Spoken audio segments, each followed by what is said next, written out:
क्या हाल है भाई बालको, सब बढ़िया है। सो एक सीरीज में, एपी वाली सीरीज में हम आगे बढ़ते हैं और एक और क्वेश्चन आपके सामने है, देख लीजिए एक बार क्या लिखा है बच्चों। डिटरमाइन के सो दैट ये टर्म ये टर्म ये टर्म, मतलब 3 टर्म्स आपको पता है, वो आपकी कंसेक्यूटिव टर्म है एपी की। जरा ध्यान दीजिए बच्चों, अगर 3 कंसेक्यूटिव टर्म्स है ये, दिस वन और दिस वन, ये 3 आपकी 3 कंसेक्यूटिव टर्म्स है, मतलब 3 लगातार आने वाली टर्म एपी के अंदर। तो एक बात क्या आपको समझ नहीं आ रही यहाँ पे कि अगर 3 टर्म लगातार है और एपी में है तो केवल और केवल इसमें एक ही रिलेशन हो सकता है कि इनका कॉमन डिफरेंस डी वो सेम होगा। मतलब ये जो 2 टर्म आपको दिख रही है, इन दोनों टर्म के बीच में जो डी आएगा और इन दोनों टर्म के बीच में जो डी आएगा वो d1 और d2 की वैल्यू हम निकाल सकते हैं। तो हम इन दोनों वैल्यू को इक्वल रख पाएंगे और वहीं से कहीं ना कहीं रिलेशन बनेगा और के हमका फाइंड होगा।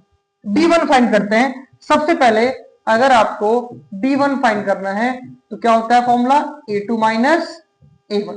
तो बच्चों क्या आपको a2 की वैल्यू पता है? जी हाँ, एक मिनट बच्चों, रिकॉर्डिंग चल रही है। चलिए, तो a2 की वैल्यू पता है आपको, 2k स्क्वायर प्लस 3k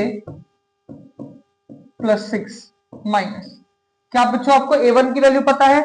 ये आपकी फर्स्ट टर्म है, k square plus 4k plus 8। आइए सॉल्व करते हैं इसको। क्या लिखा बेटा, 2k square plus 3k plus 6 minus k square और माइनस प्लस माइनस 4k और माइनस 8।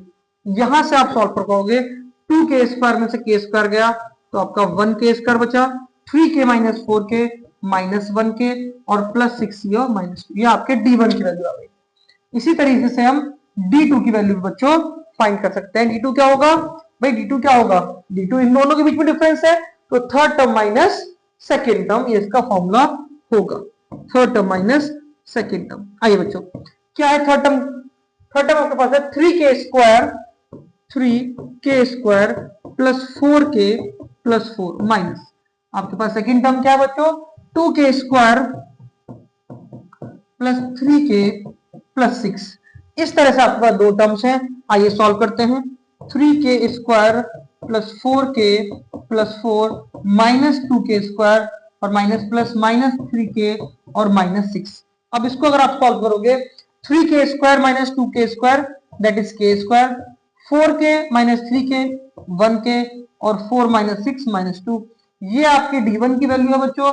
और यहाँ पे आपको d1 और d2 दोनों की वैल्यू मिल गई है। ये आपकी d1 की वैल्यू, मैंने इसको सर्कल कर दिया है, और ये आपकी क्या बच्चों, d2 की वैल्यू है। ठीक है, ये आपकी d1 और ये आपका d2। अभी हमने क्या बात करी थी कि अगर ये एपी में है तीनों टर्म तो इनका कॉमन डिफरेंस क्या रहेगा बच्चों, सेम रहेगा।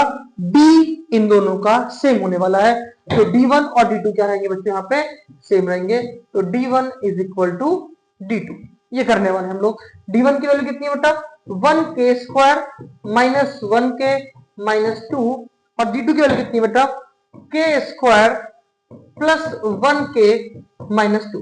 तो क्या समझ में आ रहा है आपको बच्चों? समझ में आ रहा है सर हमें कि k स्क्वायर दोनों तरफ से में कट जाएंगे, माइनस 2 दोनों तरफ से में कट जाएंगे, लेकिन ये माइनस 1k है वो प्लस 1k है, ये कट नहीं पाएगा। तो अब क्या करेंगे, हमारे पास क्या बचा, माइनस का 1k उधर प्लस का 1k, मतलब क्या बचा खाली। तो क्या करेंगे, इधर 0, मतलब इसको उधर शिफ्ट कर दें हम 1k के पास, इस 1k को, तो कितना जाएगा बेटे 2k, और 2 मल्टीप्लाई से कहा जाएगा डिवाइड में, तो 0.2, कितना बचेगा यहाँ पे 0। तो फाइनली जो आपकी वैल्यू आई है k की वो 0 आई है। सिंपल, सरल और बिल्कुल ही स्वादिष्ट क्वेश्चन, जो आपको करके मजा आ गया होगा। ठीक है, तो इस तरह का क्वेश्चन था ये। आगे वाला क्वेश्चन भी देख लेते हैं, क्या क्वेश्चन है। देखिए ये क्वेश्चन हमारे पास है, if the numbers a b c d and e form an ep then the value of, ये आपको फाइंड करनी है। सो आई होप ये क्वेश्चन आप होमवर्क में कर पाएंगे, कोशिश करिएगा। अगर आपने ट्राई किया, आपका आंसर आया तो कमेंट में जरूर मेंशन करिएगा कि आंसर आपने निकाल लिया है। और उसके बाद अगर नहीं भी हो पाया है तो इसकी जो नेक्स्ट वीडियो अपलोड होगी उसमें आपको इसका सॉल्यूशन मिल जाएगा। Thank you so much for this video. मिलते हैं अगली वीडियो में।